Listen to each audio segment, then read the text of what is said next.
महाराष्ट्र में मस्जिदों में भोंगे को लेकर एक बार फिर से आक्रामक हुए राज ठाकरे। राज ठाकरे ने कहा कि यूपी की तरह महाराष्ट्र में भी मस्जिदों से भोंगे हटाए जाने चाहिए और भोंगों को बंद कर देना चाहिए।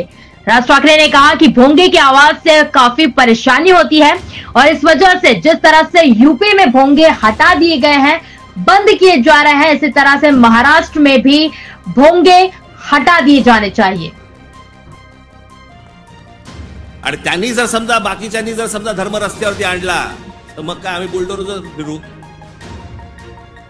मी ज्यावेळेला सांगितलं होतं हे सगळे लाऊडस्पीकर बंद करा मशिदींवरचे, ऐकलं नाही. माझ्या 17,000 महाराष्ट्र सैनिकांवरती केसेस टाकल्या. आणि आता परवा दिवशी आमच्या महाराष्ट्र राज्याचे मुख्यमंत्री देवेंद्र फडणवीस म्हणतात की आम्ही त्यांना सांगितलेलं आहे रात्री 10 ते सकाळी 6 भोंगे वाजणार नाहीत. अहो तेव्हा वाजतच नाहीत. प्रश्न आहे सकाळी 6 ते संध्याकाळी रात्री 10.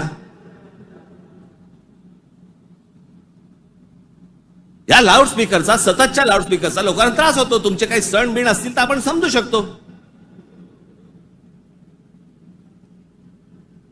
पण सरकार म्हणून कोणतेही पाऊल न उचललं. पाऊल कोणी उचललं? उत्तर प्रदेशने उचललं, योगींनी उचललं. त्यांनी सगळ्यावरचे लाऊडस्पीकर बंद केले. आपण इथे घोषणा केली, लाऊडस्पीकर त्यांनी बंद केले. आमच्या इकडे तसंच चालू आहे.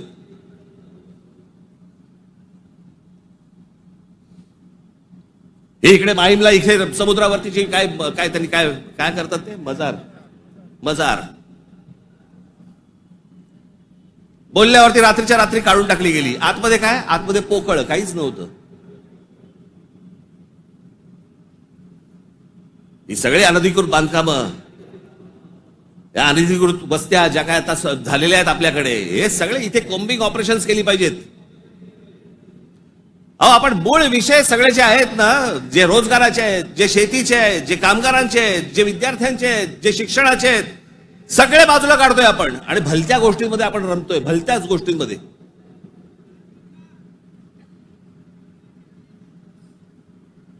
आज त्या बीडला जे झालं